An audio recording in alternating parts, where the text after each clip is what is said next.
muchísimas gracias lo primero por tu amable invitación e introducción. Y bueno, para mí es que es un placer, ¿no? Porque yo me dedico a esto de la salud y como para mí es vocacional, pues allá donde me llamen para dar un poquito de ayuda, extender un poquito el conocimiento de los que llevamos ahí toda la vida pues trabajando en ello y desde otro punto de vista, otras perspectivas bien diferentes, ¿no?, a lo que es la medicina convencional. Están probando las luces para que no se coma el contraste de la pantalla, perdonad los apagones. Pero es que si no, no vais a ver mucho porque tiene muy poquito contraste con esas luces. Si hay por el fondo luces, no importa. Lo que no puede haber es encima de la pantalla, a veces se están obstaculizando mucho. Esas que acaba de dar, ¿no? Esa última no. Esta vale. no, así. Bueno, a ver si ya se solucionan los problemas técnicos y nos ponemos. Yo me he dedicado durante muchos años a la investigación y desde hace unos 19 años, cuando ya monté mi propio laboratorio, un laboratorio para investigación y desarrollo también de nutracéuticos, de complementos alimenticios dedicados pues a cosas complicadas, a cosas muy concretas. Yo no quería competir en nichos de mercado donde ya están los grandes, sino que busqué mi huequito, pues digamos, especializándonos en sobre todo enfermedades neurodegenerativas y principalmente autoinmunes también. Nuestra consulta al final pues nos hemos dotado de un montón de técnicas y una visión un poquito diferente de cómo abordar este tipo de patologías y nos hemos ido convirtiendo pues, paulatinamente en un centro de referencia de patologías, entre comillas, raras. Pero más normal es que a nosotros no nos vengan pacientes normales, ni siquiera bien diagnosticados, nos vienen ya un poco derivados de internistas de otros hospitales, de neurólogos, un poco, oye, a ver qué hace este que por lo visto tiene mano con estas cosas raras, y me vienen muchos de ellos sin diagnosticar. Es una pena porque, claro, cuando una persona está sin diagnóstico durante 15 o 20 años, ¿qué se ha hecho durante 15 o 20 años? Nada. Ahí las enfermedades han ido progresando y nos encontramos porque los pacientes que nos llegan son pacientes muy complicados, las cosas están muy cronificadas y por lo tanto pues tenemos que correr pues para ver qué remedio poner. Hoy no vamos a hablar, como en otras ocasiones, de la flora intestinal, que para mí es digamos, un pilar básico, ¿no? El gran desconocimiento que había antaño de la flora intestinal nos hemos dado cuenta que es relevantísima de cara a tener un muy buen estado de salud. Eso en todas las patologías autoinmunes, en el sistema nervioso, hay floras que producen depresión, floras intestinales que están, digamos, desreguladas, que pueden estar provocando ansiedad, hay floras que producen insomnio, montones de problemas, desde cansancios crónicos, y que la causa fundamental radica en una mala flora intestinal. A veces ya os he hablado de esto, hace 2 años creo que fue el primer tema que traje aquí. Y también hemos hablado un poco hace 1 año de las enfermedades autoinmunes, si no recuerdo mal, de cómo se correlaciona pues todo lo que es el tubo digestivo, el sistema intestinal, la flora, pues con la aparición de fibromialgias, de lupus, de artritis reumatoide, de todas esas enfermedades que tienen una cierta complejidad y para las cuales, por desgracia, la medicina convencional pues no tiene tanto éxito, porque como las enfermedades autoinmunes decimos en, digamos, la medicina oficial, que no sabemos las causas, pues nos dedicamos nada más que a paliar los síntomas, a dar corticoides, inmunosupresores, etcétera, etcétera. Pero eso no resuelve el tema, eso es un parche para que el paciente pues, se alivie de dolores, de molestias, de diarreas, como las colitis ulcerosas, enfermedad de Crohn, montones de enfermedades, hay más de 100 enfermedades hoy día tipificadas como autoinmunes. Eso ya lo hablamos el año pasado, y hoy un poco lo que me trae es que me propuso Amalia que hiciera pues una breve exposición de lo que son para mí las claves de la salud, de lo que nosotros vemos, porque yo en medicina bioreguladora me interesan todos los aspectos del paciente, no me voy solamente al síntoma y porque te duele te doy un corticoide o un antiinflamatorio, eso no me interesa. Nosotros investigamos, rastreamos, nunca tiramos la toalla. ¿Por qué te duele? ¿Por qué ha aparecido ese proceso inflamatorio? Y buscamos la causa, si son metales pesados, si es algún tóxico alimentario, algún tóxico medioambiental, algún tema genético, temas metabólicos. Hacemos montones de pruebas y chequeos, lo que me conocéis, que hay aquí algunos, pues ya sabéis que tenemos mucha aparatología y distintas técnicas, pero el caso es que demos con la causa primaria por la que aparece el problema, porque si no, no se curan. Cuando hemos encontrado esos porqués en algunos casos de enfermedades que hasta ahora se decía que no tenían cura, pues hemos empezado a encontrar solución a cosas que parecían inverosímiles. Antes, cuando estábamos comiendo con Amalia, decía que curas la epilepsia. Sí, ya, eso es muy fácil. Y parecía una farolada, ¿no? El término de tirarse el farol. Dice, pues ¿cómo puedes decirlo así? Digo, pues mira, por lo mismo que te digo, que hay enfermedades en las que no consigo ningún resultado, pero ninguno, porque no le he cogido todavía, digamos, ese punto. Hay otras enfermedades en las que dice, qué fácil es ahora que sé cómo hacerlo, ¿no? Y entonces, bueno, pues eso, rastreando, hemos encontrado pues muchas enfermedades en las que tenemos muy buen resultado, neurodegenerativas, en epilepsia, en esclerosis múltiple, tenemos muy buen resultado. Hay otras que se nos escapan, el Alzheimer es una enfermedad que se me escapa todavía hoy día. Sin embargo, un Crohn, una colitis ulcerosa, un colon irritable, una psoriasis es una enfermedad en la que tenemos muy buen resultado. Para eso es para lo que hemos creado todo ese sistema de medicina bioreguladora en que tenemos en cuenta desde la alimentación, cómo duerme, qué come, qué no come, qué intolerancias puede traer, montones de cosas que se le escapan un poco a la medicina convencional, que se está focalizando nada más que en el síntoma. Como hemos estudiado todo eso, pues nos hemos hecho un panel muy claro de qué factores son determinantes en la salud desde el punto de vista de estas nuevas patologías que hay ahora. Las enfermedades autoinmunes no existían hace 40 o 50 años, o existían pero había muy pocas, la incidencia era muy baja. Entonces nos empezamos a preguntar qué es lo que ha ocurrido desde el año 75, que se diagnostica el primer caso de fibromialgia en España, qué es lo que ha ocurrido para que ahora tengamos 1.300.000 casos en España, que es una barbaridad. Hemos pasado en 40 años de 1 a... Tengo que apagar esto porque sí, está... y sepárate un poco del micrófono porque... Ahí, vale, es que se estaban acoplando. Me oís bien ahora, ¿no? Ahora mejor. Entonces, ¿qué ha pasado en estos 40 años para que de tener el primer caso de fibromialgia que se detecta en el hospital de Zamudio, en el País Vasco, y en solo 40 años hay 1.300.000 casos tipificados? ¿Qué ha pasado? Porque es una auténtica barbaridad. Con la alergia ha pasado lo mismo. ¿Os acordáis? Y todos más o menos ya, yo creo que no tenemos 20 años, ya tenemos unos poquitos más, ¿no? ¿Cuántos alérgicos había en nuestra etapa escolar? Ninguno. ¿Alguien conoce alguno? ¿Cuántos hay ahora? Más del 50%.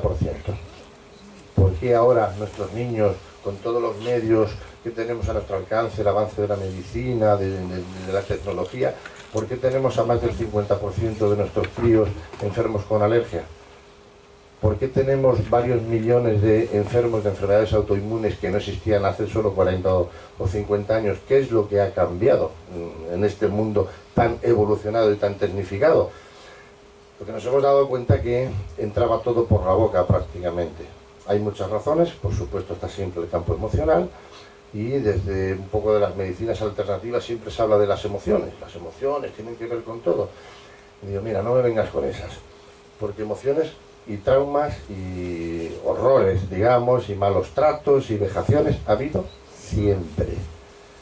Más que hubo una posguerra o durante la guerra, lo que sufrieron nuestros abuelos en aquellos momentos, y no tenían autoinmunes, no tenían ese tipo de enfermedades. ¿Qué pasa? Que nunca ha habido malos tratos, ni violaciones, ni te han pegado de más o de menos cuando ibas al colegio. Ahora no se les puede tocar. Luego, en teoría no hay traumas. No les pueden ni reñir a los niños en la escuela. Y sin embargo, están todos traumatizados, todos con autoinmunes ya. Me están viniendo niños con 2 o 3 años de edad con enfermedades autoinmunes, con artritis reumatoide. ¿Cómo puede tener un niño con 3 años una artritis reumatoide? Es una barbaridad. Alergias de todo tipo, cada vez peores, pero alergias que están provocando muertes. Yo tengo un niño, hijo de una médico, que ha dejado de trabajar, ella, porque tiene que ir con una inyección de adrenalina por si alguien en el colegio, en la guardería donde va, un niño de 3 años, le tocara a su hijo con las manos sucias de chocolate, le provoca parada cardíaca. Y la pobre mujer tiene que estar al lado de su hijo todo el día con una inyección para meterla en el corazón y poderlo reactivar si alguien viene y le roza porque haya tocado un papel con chocolate. Eso no ha existido hasta hace bien poco. Entonces lo que nos dimos cuenta es que el único factor que estaba cambiando era un factor básicamente alimentario. Y no por los alimentos en sí, sino por todo lo que va rodeando ese alimento. Desde los fitoquímicos en exceso que se están empleando desde hace ya muchos años, hasta esos aditivos alimentarios que muchas veces se emplean por nuestra salud, entre comillas, ¿no? Para que se conserven las cosas mejor, para que una hamburguesa no perezca, digamos, en la nevera, no se oxide en 2 días. Ahora veis que aguantan una semana fácilmente, ¿no? Le ponemos antioxidantes, conservantes, de todo. El pan lleva más de 10 aditivos, eso hace que el pan siente mal ahora. Antes nunca he sentado mal el pan, y que antes no comían otra cosa prácticamente. Entonces, bueno, lo que nos hemos dado cuenta es que todas esas ayudas y esa evolución de la alimentación desde que se metió la industria alimentaria por el medio es donde han empezado a incidir todos este tipo de patologías nuevas y que además empiezan a tener una gravedad y una relevancia tremenda. Aparte de que el coste va a ser imposible para la seguridad social. Cuando se dan a los enfermos con artritis reumatoide, por ejemplo, que es una enfermedad que como duele mucho, pues siempre los médicos ceden un poquito y dan los inmunosupresores o inmunoreguladores, los monoclonales famosos, como Ura, Enbrel, etcétera. Una inyección, la aplicación diaria, yo tengo pacientes que la toman semanalmente, del Enbrel cuesta 800 euros. 8 por 4, 32. No puede ser que un paciente cueste 3.200 euros al mes para no curarlo, solamente para aliviarlo un poco. Porque eso quiere decir que lo va a tener que estar tomando de por vida. No hay ningún estado, por rico que sea, ya puede tener petróleo o no tenerlo, que pueda permitirse esto, y más en la progresión geométrica en la que se están produciendo este tipo de enfermedades. Es insostenible. Entonces, o aprendemos a curarlo, o el sistema sanitario, el coste de la seguridad social, petará. Y no va a tardar, porque es inviable esos costes, ¿no? Pero bueno, hemos encontrado la manera de ir abordándolo y de darle un poquito de luz a este tema. Y la verdad es que tenemos muy buen resultado en las autoinmunes, y la clave era en hacer una salud a través de una buena alimentación y unos equilibrios buenos, aparte de que luego haya determinadas ayudas en la consulta. Nosotros hacemos, como ha dicho Amalia, montones de cosas, pero que todos los pacientes que quieren mejorar tienen que hacer una serie de correcciones alimentarias, un cambio de estilo de vida. Esto no es una dieta para 1 mes o 2 meses. Yo me pongo de los nervios, de verdad, cuando me dicen los pacientes, porque les he quitado el azúcar a lo mejor, ¿y cuándo puedo volver a comer dulces? Digo, no, los dulces te han llevado a esto, tú ya no puedes comer más los dulces, entiende que es un cambio de estilo de vida. Es tan ridículo como si un alcohólico, cuando sale de Alcohólicos Anónimos curado, preguntara que cuándo puede volver a tomar whisky. Entonces eso es muy difícil de cambiar en la mentalidad de la gente, porque la alimentación para nosotros tiene un valor emocional tremendo. Nos han destetado con la leche. ¿Qué tomas cuando te quitan la leche en el desayuno? La mayoría de la gente no sabe ni qué desayunar. ¿Y qué desayuno? Le quitas el pan, a lo mejor porque tengas que quitar el pan, no porque se lo quite sistemáticamente a todo el mundo. O la harina de trigo, por ejemplo, y como todo el mundo está acostumbrado a una tostadita de pan o unos churros o algún dulcecito por la mañana, en cuanto le quitas el trigo, la pregunta es, con una cara de tristeza tremenda, te preguntan, ¿y qué desayuno yo? Es tremendo, porque todo eso está muy instalado en nuestra memoria, y además dentro de una memoria que satisface nuestros mecanismos de recompensa y placer. Y cuando nos quitan esos alimentos que tanto nos satisfacen, el paciente sufre y lo pasa mal. Hasta que el paciente no se convence de que tiene que hacer esos cambios, le cuesta mucho, y eso retrasa mucho la curación. Cuando un paciente recae porque ha cometido un error en la dieta y se pone peor, es cuando empieza a darse cuenta de que lo que le estábamos diciendo era relevante. A mí me encanta cuando pasa eso, cuando me puse moradita un día porque era el cumpleaños de no sé quién, me he puesto fatal otra vez con lo bien que iba. Digo, me encanta que pase eso. Digo, por un lado me fastidia que te haya tenido que pasar, pero solo así, cuando te dan el palo, cuando cometes el error, lo puedes concatenar, hacer relación, digamos, causa-efecto, y es cuando te das cuenta que eso simplemente te está estorbando. Y ahí es cuando viene la pregunta, ¿quieres estar bien? Pues depende de ti a partir de ahora. Los que se portan bien tienen que ir a verme muy poquitas veces, los que se portan mal, pues tienen que ir más. Yo cuanto antes les pierdo de vista, como les digo siempre, yo soy así que parezco como muy borde cuando les hablo, pero digo, si yo estoy deseando perderte de vista. hazlo bien. Si tú lo haces bien, tú tienes que venir a lo mejor dentro de 6 meses nada más. Si lo haces mal, tienes que venir a que te quite dolores todos los días. Entonces, que depende mucho de vosotros, ¿no? Entonces, las claves para una buena salud, como nosotros la vemos después de tanta experiencia, con más o menos vemos 5 a 6 mil pacientes al año, que son unos cuantos. Entonces, hemos hecho una buena aproximación de las cuestiones que más estorban.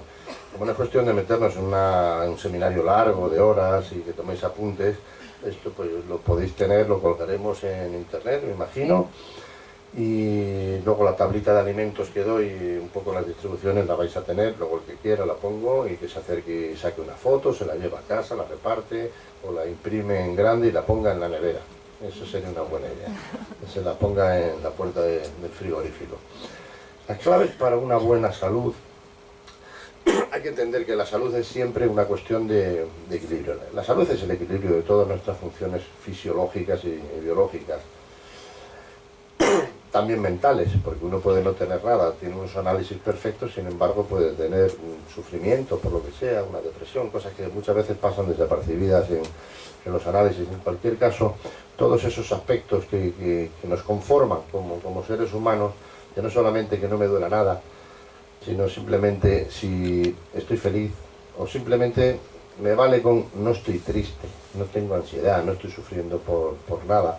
Ese equilibrio en la parte física y en la parte emocional es fundamental, muy difícil de conseguir. Es casi una lotería encontrar ese equilibrio y decir, no me pasa nada, no sufro por nada. ¿Hay alguien aquí que tenga tanta suerte? ¿Alguien que no padezca de nada? Que levante la mano, no sea tímido, o es que no hay. Tú no tienes nada, luego hablo contigo.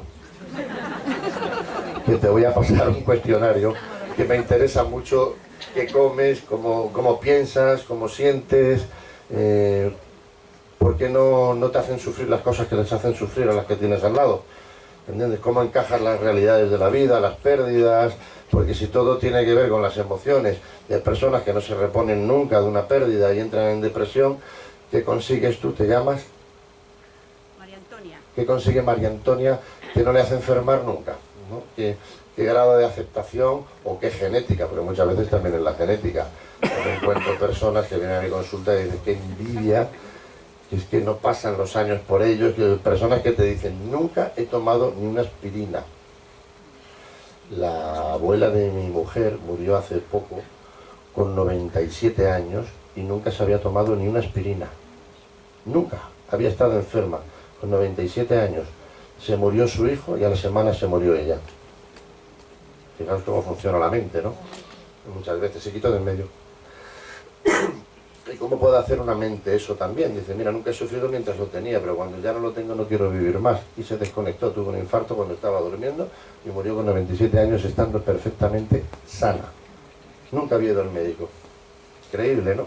Te encuentras personas así, pero bueno, en una sala que seremos 300 o 400, yo no sé cuántos hay, solo hay una persona que dice no quejarse de nada. Antonia es el milagro. El resto, incluso los que se cuidan mucho, como Beni, que hace deporte, que come bien, que se cuida, seguro que no ha levantado la mano, ¿no? Todos tenemos alguna cosilla. Entonces es una cuestión de equilibrio en nuestros hábitos, en nuestras emociones, en nuestras costumbres, nuestras rutinas, nuestra alimentación. Y eso es lo difícil, porque como somos animales de costumbre, lo que decía antes, cuando le quitas a uno un alimento, a pesar de que le esté perjudicando y se lo estés, digamos, aclarando que eso no, lo que cuesta cambiar de hábitos, sobre todo cuando son hábitos y costumbres de tipo alimentarias. Yo siempre digo, cuesta más cambiar de alimentación que cambiar de religión. Es un horror el trabajo que nos cuesta convencer en ese sentido. Una alimentación saludable serían las 4 claves que nosotros vemos. Una alimentación muy saludable, ahora veremos lo que es, lo vamos a desglosar un poquito. Ejercicio, que también vamos a ver qué tipo de ejercicio, cuánto, cómo, a qué edades. Evitar la toxicidad, que eso es lo que nos ha hecho enfermar de alergias y de enfermedades autoinmunes en estas últimas décadas. Y lo más importante quizás, las personas que tienen muy buena salud son personas que tienen capacidad para vivir de una forma tranquila. María Antonia, ¿eres una persona tranquila? porque el estrés es uno de los peores enemigos de la salud, porque mueve las hormonas, mueve los anticuerpos, mueve todo el sistema inmunológico. Las personas que se dejan vencer por el estrés difícilmente tienen una buena salud. En cuanto a la alimentación saludable, dado que ya hemos comprobado y demostrado, nosotros hacemos miles de análisis al cabo del año de tóxicos y estamos viendo la influencia que tienen los tóxicos alimenticios. Por ejemplo, se habla mucho del trigo, se le está demonizando ahora el trigo, cuando el trigo hace 40, 50 años no le caía mal a nadie, como mucho te podía dejar un poco hinchado, pero no caía tan mal como ahora. No había prácticamente celiaquías, ni intolerancias no celíacas, que hay muchísimas ahora. ¿Qué es lo que ha pasado? Lo primero, pues que el trigo ya no es trigo. La mayor parte del trigo que consumimos o que se consume es un trigo que se ha modificado genéticamente. La cadena de gluten se ha hecho mucho más larga. Al ser más larga, esponja más, se hincha más la masa panaria y por lo tanto, entonces es un pan muy esponjosito, que es como a todos nos gusta tomar el pan, crujientito por fuera, pero blandito y blanquito por dentro. Pues ese pan es una porquería, porque ese gluten tan largo irrita el intestino de todo el que lo come. Los más fuertes no lo notan, los menos fuertes intestinalmente son los que padecen colon irritable, que es el inicio de la mayor parte de las enfermedades del tipo autoinmune. Todavía tenemos la suerte de tener semilla candeal por aquí, se come todavía buen pan, creo que se sigue cultivando la semilla candeal por aquí, y de todos modos, pues un poco la recomendación es que se vuelvan las semillas antiguas y que dejen ya de consumir las semillas modernas, que entre otras cosas se las impregna en glifosato, que es un herbicida que está prohibido ya en muchos países de la Unión Europea. Nosotros, como vamos siempre 10 o 20 años por detrás, no nos hemos enterado todavía, se siguen impregnando para que la semilla, cuando cae, ya inhiba el crecimiento de las malas hierbas y así en la mata de trigo crece y prospera mucho mejor. Problema, el glifosato también produce celiaquía. Está demostrado en animales de experimentación que nunca han tocado el trigo, que se les dan pequeñas cantidades de glifosato y se vuelven celíacos. Con lo cual, sea por el gluten largo del trigo modificado genéticamente o porque lo acompaña además el glifosato, tenemos ya, aparte del glifosato es cancerígeno, pues tenemos dos de los principales culpables de que haya tantos trastornos, porque todas las alergias y todas las enfermedades autoinmunes empiezan por el digestivo, con una alteración de la mucosa. Es en la mucosa del intestino donde maduran los linfocitos. Si se equivocan al madurar, pueden, digamos, empezar a hacer reacciones de agresividad contra cosas que no nos están molestando verdaderamente. Un grano de polen, que es inerte para ti, pero para ti a lo mejor no. ¿Qué es lo que ha pasado ahí? Que tu sistema inmune ha decidido ponerle la etiqueta de enemigo público número 1 a un grano de polen. Es algo muy inerte. Y lo peor, y es que se vuelva tu sistema inmune contra ti y te empieza a atacar, sea la piel, psoriasis, dermatitis atópica, sea el hueso, artritis reumatoide, sea el intestino, colon irritable, enfermedad de Crohn, al tiroides, hipotiroidismo de Hashimoto, si lo hace contra el hígado, una hepatitis autoinmune, si lo hace contra el páncreas puedes tener una diabetes de tipo autoinmune, etcétera, etcétera. Todas esas enfermedades es porque el sistema inmune nos está agrediendo a nosotros mismos, y eso es una tontería que está haciendo. No se da cuenta que no es el enemigo, sin embargo lo dispone de esa manera. Entonces lo primero que tenemos que hacer es tener esa gran barrera que es el intestino libre de todos los ataques. Por eso es que quitamos mucho el trigo, pero no cualquier trigo. Yo a mis pacientes les digo, podéis comer pan de espelta, podéis comer pan de trigo sarraceno o de un trigo candeal, una semilla que no esté modificada genéticamente, que no quito el trigo sistemáticamente porque me haya entrado una manía, sino porque estamos comprobando que el pan blanco, ese industrial que nos venden por ahí, que además lleva antihumectantes, antiaglomerantes, antiapelmazantes, antioxidantes, blanqueadores, estiradores de la masa, gasificantes, lleva hasta 10 aditivos. Esos aditivos son los que están provocando el problema. Cuento otra anécdota. Yo vino un día a mi hija con dermatitis atópica, hace ya varios años. Yo la he tratado de ello, sospechando que podía venir por los lácteos o por el trigo. La tratamos la intolerancia y la alergia al gluten. Como yo ya la había tratado bastantes veces, yo ya sabía que el gluten no podía estar dándole problemas, pero que podían ser otras cosas que acompañan a las harinas, ¿no?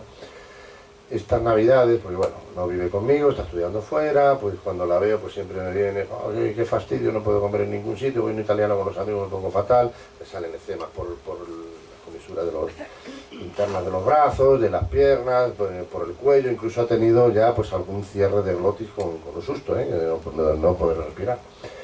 Estas navidades me viene que le han regalado una panificadora, antes de los Reyes, una panificadora, y le hago un pan con una harina normal. Agua, sal, levadura y harina, ni siquiera ecológica, una harina normal. Comió lo que le dio la gana, no le pasó nada. No le pasó nada. En teoría figura que tiene alergia al gluten. Lo mismo si le hago la pasta en casa, le hago pasta fresca, el huevo que solo lleva eso, harina, sal, huevo, un poquito de aceite y ya está, un poquito de agua. Y puede comer lo que quiera. Sin embargo, cuando come pan fuera de casa, se pone malísima. ¿Cuál es la diferencia? Que lo que yo le hago en casa no lleva ningún aditivo. No está bien investigado el papel de esos aditivos en los alimentos. No es posible que no se estén haciendo investigaciones de esas dosis que están poniendo a medio, corto o largo plazo, porque este es un ejemplo en primera línea que he vivido yo, ¿no? Pan hecho solo con harina no sienta mal, pasta solo con harina no sienta mal. Si la come fuera,